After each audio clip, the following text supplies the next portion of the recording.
C'est le monde des thérapies brèves que nous visitons dans notre voyage intérieur sur RCF cette semaine. EFT, PNL, hypnose, EMDR, Tipeee. Difficile de s'y retrouver parmi tous ces acronymes mystérieux. Si ce type de thérapie laisse certains sceptiques, d'autres ne jurent que par elle. Les thérapies brèves, comment ça marche? Comment et face à quel type de problématiques y avoir recours? Et j'ai la chance de recevoir Véronica Brown pour en parler. Bonjour. Voyage intérieur, Marie-Charlotte Laudier. Vous êtes sophrologue, Véronica Brown, maître praticienne en hypnose, et vous avez justement publié à l'automne dernier un livre qui se veut très pratique, intitulé « Le pouvoir des thérapies brèves ». Qu'est-ce qui vous a poussé à écrire un livre sur ces thérapies ?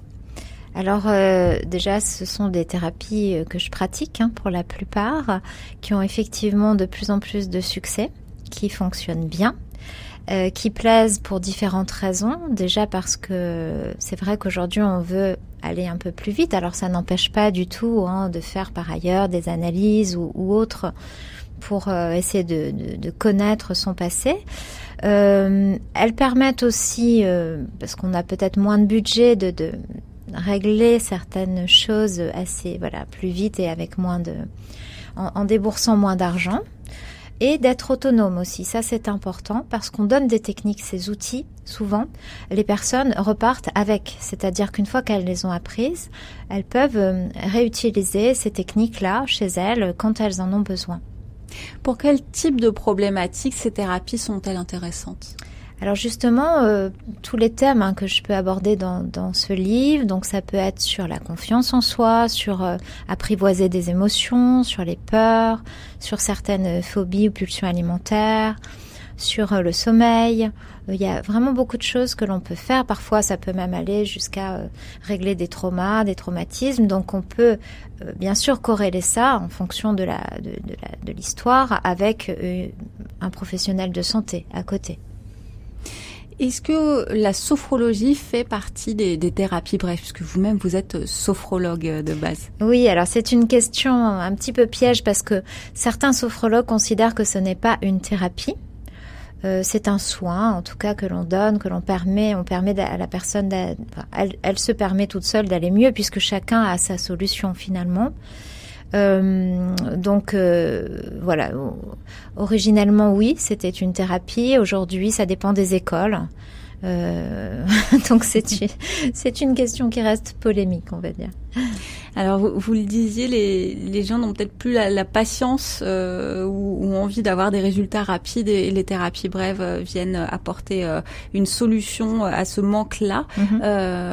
Est-ce qu'on s'est aperçu en fait que les thérapies type psychothérapie qui sont uniquement verbales n'affichaient pas de résultats probants en fait? Non, c'est pas ça. C'est très intéressant. De toute façon, ça fait toujours du bien d'aller voir quelqu'un, de parler de soi. C'est juste différent en fait comme approche. Et parfois, comme par exemple, comme j'évoquais dans l'autre émission, sur le fait d'apprivoiser des émotions, le langage ne va pas suffire. Il a vraiment ses limites comme il s'adresse au mental, il s'adresse à la tête. Or, l'émotion est dans le corps. Et à un moment donné, si on ne passe pas par le corps, on a beau parler pendant des heures de nos peurs, de nos colères, de nos tristesses, ça ne va pas résoudre la chose. Or, il y a certaines techniques vraiment très très puissantes quand on écoute le corps, notamment Tipeee par exemple, ou le Clean, dont je ne parle pas forcément dans ce livre, mais qui permettent vraiment de nettoyer, d'aller vraiment trouver l'empreinte dans le corps et la chose est réglée, tout simplement. Alors, dans votre livre, donc Le pouvoir des thérapies brèves, vous proposez des exercices adaptés à des problématiques avec à chaque fois des exercices pour 3 cas, en situation d'urgence, oui, au premier signaux d'alarme et en travail de fond. La problématique du stress est notamment abordée, c'est quand même une problématique qui touche à peu près tout le monde aujourd'hui. Qu'est-ce que le stress? Et selon vous, pourquoi les thérapies brèves sont particulièrement efficaces pour agir dessus? Alors donc le stress, c'est une réaction qui est nécessaire, évidemment. Donc il va se passer tout un tas de choses, une batterie d'hormones qui vont être envoyées au corps quand on a un stress à partir du cerveau. notamment de la moelle épinière, du bulbe céphalorachidien et du tronc cérébral. Donc, des hormones vont se créer, notamment les catécholamines, donc c'est adrénaline, noradrénaline, dopamine, pour nous permettre d'envoyer de l'énergie aux muscles, au cerveau, pour que on puisse courir plus vite, penser plus vite, être plus opérationnel, plus concentré. Et des glucocorticoïdes, donc ça c'est de l'énergie envoyée dans le corps, pareil à différents organes pour agir plus vite. Donc ça c'est très bien et heureusement qu'on a ça. Simplement, le problème du stress, c'est quand il devient chronique, c'est-à-dire que ces hormones, normalement, au bout d'un moment, les récepteurs du cerveau, quand il n'y a plus de danger, il n'y a plus de stress, vont réduire cette production d'hormones et tout rentre à la normale. C'est-à-dire que quand on a donc ces hormones-là, le cœur bat plus vite, la tension artérielle va monter en flèche, on va avoir tout un tas de réactions dans le corps qui nous permettent de réagir. Et au bout d'un moment, donc si ça rentre dans l'ordre, pareil, le cœur se met à battre normalement, la température du corps baisse, la tension artérielle baisse et tout va bien. Mais si en permanence on est sollicité tous les jours, toutes les semaines, plusieurs fois par jour, il y a une surchauffe et nos récepteurs dans le cerveau ne peuvent plus en fait gérer tout ça. Et on est sans arrêt en train de créer le stress, ces hormones de stress, le cortisol, etc., etc. Pour des situations qui ne sont pas de l'ordre de la survie, dans lequel Exactement. devrait normalement être nécessaire le stress, là où il aurait une utilité. En fait. Absolument. Donc là, malheureusement, ça peut créer justement à la longue, puisque le cœur bat en permanence, donc des maladies cardiovasculaires, des problèmes de tension artérielle, des problèmes de diabète aussi de type 2, des insomnies, voire des dépressions. Donc il faut faire attention avec cette histoire de stress récurrent. Donc, thérapies brèves qui permettent de lutter contre. Par exemple, vous proposez dans votre livre Le pouvoir des thérapies brèves un exercice de PNL, celui de la photo. En quelques mots, déjà, qu'est-ce que la PNL, la programmation neuro-linguistique? Oui, c'est ça, exactement. Difficile à dire. C'est une méthode de psychologie appliquée, en fait, qui a été créée dans les années 70 d'ailleurs, près de San Francisco, à Palo Alto, par deux personnes qui étaient Richard Bandler, qui était psychologue et mathématicien, et John Grinder, qui était lui professeur de linguistique. Et ils ont eu l'idée en fait de réunir des personnalités brillantes dans différents domaines, des anthropologues. Il y avait notamment Milton Erickson à l'origine de l'hypnose ericksonienne, l'hypnose suggestion indirecte. Virginia Satir, qui est à l'origine de la thérapie de couple. Donc, des personnes de différents domaines. Ça, c'était vraiment très intéressant. Pourquoi ? Pour essayer de créer, en fait, une sorte de science de l'homme et des comportements. En fait, il partait du principe, ça existe toujours d'ailleurs aujourd'hui, que ce n'est pas le fruit du hasard, la réussite. Et il y a tout un tas de comportements en fait, qu'ils vont donc analyser. Et si on arrive à reproduire ces comportements, finalement, n'importe quelle personne peut aussi réussir de la même manière.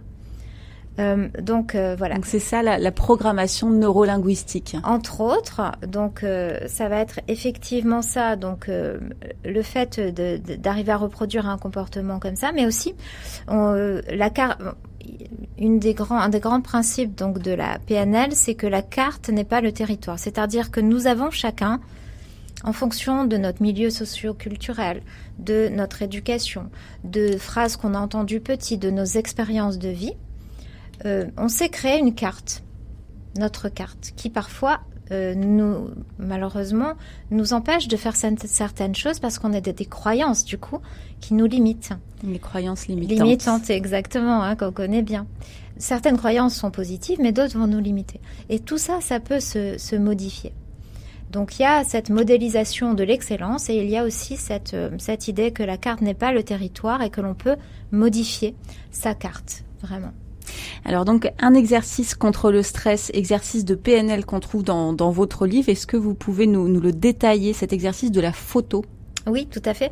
En fait, on va en quelque sorte, c'est comme si on avait un moment désagréable. Ça peut être une personne qui vient de vivre un événement traumatique, ou qui se souvient d'une image, d'un moment désagréable. On va essayer de prendre exactement l'inverse. On peut en quelque sorte substituer ces deux images pour les neutraliser. Mais l'exercice que je donne dans le livre est un peu différent. Vous évaluez sur une échelle de 0 à 10 votre stress par rapport à un événement qui vient par exemple de se produire. Vous avez vu un accident dans la rue, on va dire ça. Donc mettons que la personne arrive très angoissée avec 8-9 comme angoisse. Ok, donc on va lui demander de fermer les yeux, de faire une sorte de photo de ce moment-là dans sa tête, de le visualiser. Et cette photo, on va la modifier. En modifier ce qu'on appelle les modalités sensorielles. Donc la couleur, peut-être la forme, on va commencer à la rendre en noir et blanc, toute petite, un peu comme des vieilles photos abîmées, voire la brûler. Et on va mesurer l'impact émotionnel quand la personne repense à cet événement. En général, ça a baissé. On est déjà peut-être à 6-7. Et on va continuer ce même exercice jusqu'à ce que ce soit OK pour la personne. 2-3, ça suffira. C'est-à-dire que quand elle va repenser, à ce moment-là, vous pourrez tous faire l'expérience. Il n'y aura plus du tout le même impact émotionnel. Allez, on laisse un peu de musique pour faire l'expérience à chacun de nos auditeurs. Véronica Brown, sophrologue, dans cette émission consacrée aux thérapies brèves. Un chapitre de votre livre, Le pouvoir des thérapies brèves, sorti aux éditions Erol, est consacré aux émotions. Pourquoi avoir voulu mettre le focus sur cette thématique-là? Pourquoi elle est importante, fondamentale? Elle est importante, elle est fondamentale parce que déjà 97% de nos comportements, de nos décisions, de nos choix vont être influencés par nos émotions. Et en médecine traditionnelle chinoise, je parle beaucoup de la médecine traditionnelle chinoise parce que ça m'a beaucoup inspirée, on dit que la majorité de nos pathologies internes vient d'une mauvaise gestion des émotions. C'est extrêmement important. Et qu'est-ce qu'une émotion? Quelle est la différence avec le sentiment ou avec la sensation? Alors une émotion, dans l'émotion, il y a l'idée, en ancien français, ça vient de motion, donc c'est le mouvement. C'est-à-dire qu'une émotion va être créée par un stimuli extérieur qui va normalement et idéalement nous permettre de réagir. Donc il va y avoir une décharge. Par exemple, je vois un accident où on me dit une phrase qui me fait pas plaisir, où il y a une injustice devant moi, je vais devoir réagir. Il ne faut surtout pas réfréner cette émotion qui normalement dure 30 secondes, 1 minute, pas plus en fait. Ça va être, par exemple, je vais crier, ou je vais mettre un grand coup de pied, ou je vais rire, parce que le rire aussi, c'est une émotion, éclater de rire, voilà, et ça décharge. Quelles sont les grandes émotions? La peur, la tristesse, la colère, la joie. Après, on peut aussi mettre d'autres émotions comme le dégoût. Voilà, il y a plusieurs autres émotions qu'on peut mettre dedans. Les ruminations excessives en font partie aussi. Ça peut être la surprise. Mais disons que les 4 grandes, c'est plutôt joie, peur, tristesse, colère. Alors, il faut parvenir à ne pas se laisser envahir par ces émotions tout en les acceptant afin de ne pas les refouler au risque qu'elles réapparaissent de façon violente à un moment inopportun. Alors, pour ça, vous proposez en travail de fond un exercice d'auto-hypnose pour tenir l'émotion dans ses mains. Oui. Comment fonctionne déjà l'hypnose avant de faire cet exercice? Oui, c'est ça. Alors, donc, déjà, parce que j'ai pas terminé de vous parler tout à l'heure, vous me demandiez ce qui était la différence entre la sensation aussi. Justement, donc, en fait, l'émotion, finalement, faut pas non plus confondre la pensée avec l'émotion et avec la sensation. Donc, la sensation, ensuite, vient dans le corps. On a une sensation désagréable, ça peut être des palpitations, ça peut être la gorge nouée. C'est ce que l'on ressent de l'émotion dans le corps. C'est l'empreinte corporelle. Exactement, de l'émotion. c'est ce qu'on disait un petit peu plus tôt. Donc, cette sensation-là, va falloir l'écouter, l'observer. Et l'hypnose peut nous aider. Donc l'hypnose, c'est un moyen de faire un pont entre le conscient et l'inconscient. On s'adresse vraiment là à notre cerveau plutôt droit, créatif, on va dire ça comme ça de manière schématique, qui a lui aussi engrammé toutes nos expériences dont on ne se souvient pas forcément. Et heureusement, parfois, il y a des amnésies qui sont absolument utiles. Donc, par l'hypnose, on va arriver à accéder à cette sensation aussi du corps, beaucoup, et à la transformer. Alors, pour revenir à cet exercice, tenir l'émotion dans ses mains, est-ce que vous pouvez nous expliquer comment ça fonctionne? Tout à fait. Alors ça vient de la technique de Rossi, Ernest Rossi, qui était aussi un grand hypnothérapeute, qui a utilisé une méthode, alors qu'on peut... l'exercice que je propose, c'est en une fois, mais on peut aussi l'utiliser avec trois gestes différents. Disons que là, on va très simplement mettre les mains donc l'une en face de l'autre, comme si on tenait à l'intérieur de nos mains, paume de main ouverte, notre émotion, par exemple la colère. Et alors quand on peut fermer les yeux, vous pouvez faire l'exercice, imaginez que vous tenez votre colère, mais ça peut être la tristesse, ça peut être une autre émotion que vous avez envie de réduire, on va dire.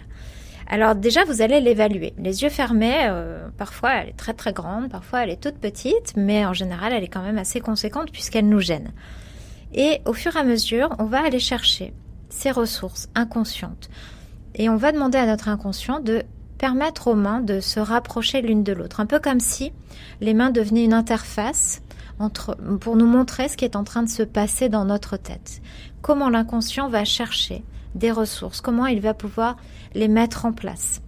Et au fur et à mesure, les mains se rapprochent l'une de l'autre. Alors ça peut prendre plus ou moins de temps. Parfois c'est une main, l'autre. Parfois c'est par le bout des doigts. Pour réduire, voire peut-être même carrément faire disparaître l'émotion quand les mains se touchent. Et quelles peuvent être ces ressources ? Alors les ressources, ça peut être des souvenirs anciens, d'autres réussites, d'autres moments où on a canalisé, ça peut être des joies justement par rapport à la tristesse, des choses oubliées aussi. L'inconscient va aller chercher des choses, on ne sait même pas tellement ce qu'il va faire. Et tout à coup, on a la compréhension que quelque chose se passe, sans même parfois en avoir vraiment l'explication au niveau mental. Marie-Charlotte Laudier.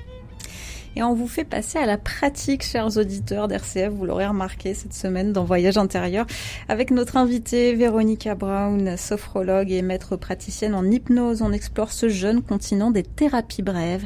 Et parmi ces thérapies, vous avez peut-être déjà entendu ces 3 lettres EFT pour Emotional Freedom Technique. Qu'est-ce que c'est, Véronica Brown? Alors, c'est très très simple en fait. On va travailler sur des points d'acupuncture le long des méridiens. Et donc, l'idée, ça va être de tapoter sur ces points, différents points. Il y a tout un circuit que j'ai décrit dans le livre, tout en récitant aussi.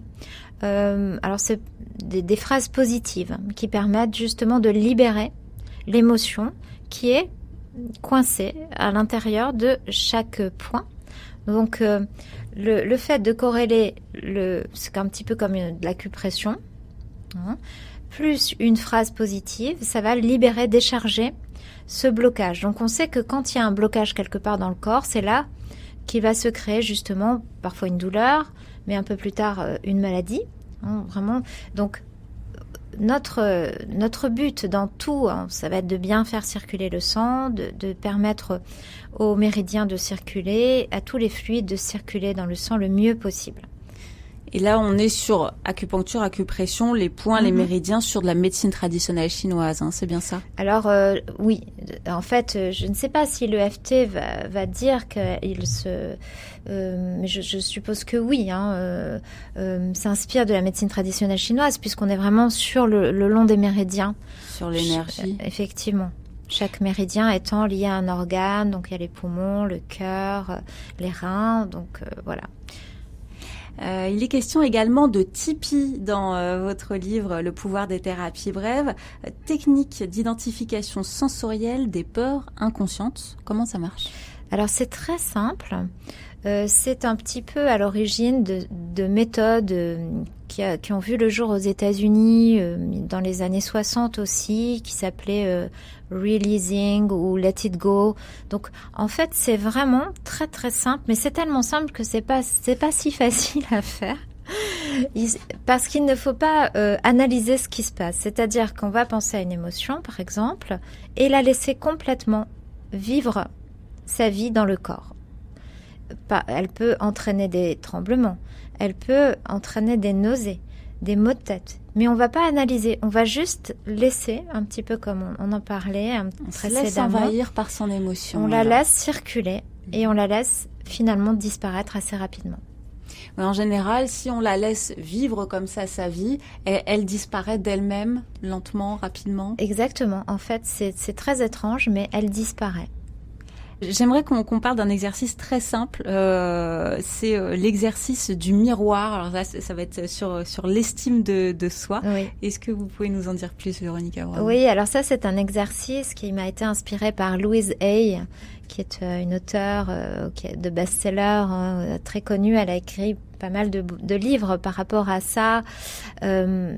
Elle préconise pendant 21 jours de se regarder chaque jour dans le miroir, les yeux dans les yeux.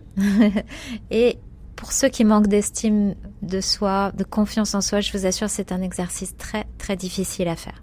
Donc, tous les jours, de se dire des choses positives, de se faire des compliments. Je suis beau, je suis belle, j'ai confiance en toi, tu es une personne formidable, voilà tout ce que tu as accompli, etc., etc. Mais pas facile à faire et extrêmement puissant. On se regarde et on se dit des choses positives. Et alors, au bout de 21 jours, on y croit? Ah oui, même avant. Au début, on n'y croit pas du tout. Même, on a l'air très ridicule à faire ça. Je l'ai testé. Je me disais, mais n'importe quoi. Et bizarrement, il se passe quelque chose quand on... Alors, voilà, il faut prendre un petit peu sur soi pour continuer. Ça peut créer beaucoup de larmes, beaucoup de difficultés si on a une image de soi négative au départ, hein. Et puis, voilà, il faut continuer, essayer de le faire régulièrement, avec bienveillance, se regarder tout ce qui est positif chez soi au lieu de regarder les défauts comme on a l'habitude de faire, n'est-ce pas? Et au fur et à mesure, on va commencer à s'aimer, à s'apprécier, parce qu'au fond, on est la personne la plus importante de notre vie. Il faut commencer par la base, hein. C'est ça, cette responsabilité dont on parlait aussi. Alors, hypnose, programmation neurolinguistique, EFT, il y en a bien d'autres encore. Comment savoir quelle thérapie sera la mieux adaptée à notre problématique? Quand on a une problématique précise, comment faire pour trouver la thérapie brève qui va nous convenir? C'est vrai que c'est pas simple. C'est pour ça d'ailleurs que dans le livre, j'ai, par mon expérience, essayé de réunir les méthodes qui pourraient être le plus adaptées en fonction de chaque problématique. Mais après, ça va être aussi en fonction de ses goûts, hein, de soi, de son intuition. Il n'y a pas une bonne méthode, en fait. Et parfois, une bonne méthode avec une personne en face qui ne va pas convenir, hein, ne sera pas opérationnelle. Il vaut mieux presque quelqu'un... Finalement, la technique en elle-même importe moins que la personne. Le thérapeute. Oui. Alors justement, beaucoup de personnes aujourd'hui se prétendent thérapeutes en hypnose ou d'autres thérapies brèves. Comment on fait pour pas tomber sur un charlatan? À quoi est-ce qu'il faut prêter attention avant de prendre rendez-vous? Quels peuvent être les critères en fait de légitimité? Oui, c'est une question fondamentale. En effet, on peut s'autoproclamer sophrologue, psychothérapeute non, mais en tout cas praticien en hypnose oui, malheureusement. Ou d'autres techniques, je suppose aussi, comme l'EFT. Alors, d'abord, peut-être observer s'il y a des avis positifs. Si la personne a des certificats, des diplômes qui sont reconnus dans quelle école, ça, on peut quand même aller valider, regarder ça. Notamment certains annuaires comme Doctolib ou autres demandent justement de valider ces certificats, de leur envoyer. Donc, il y a quand même un premier filtre.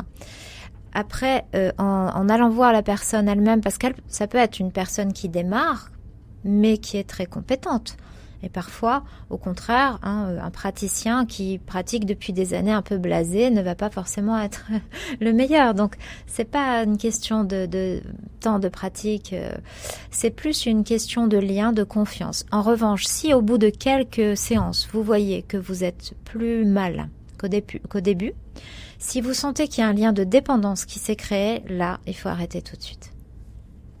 Merci beaucoup Véronica Brown pour tous ces conseils et merci pour nous avoir éclairé donc sur ces thérapies brèves, le pouvoir des thérapies brèves, troubles du sommeil, angoisse, émotions négatives, comment les surmonter grâce à l'hypnose, la sophrologie, la respiration. C'est le titre en entier du livre que vous avez publié chez Erol en 2020, Véronica Brown.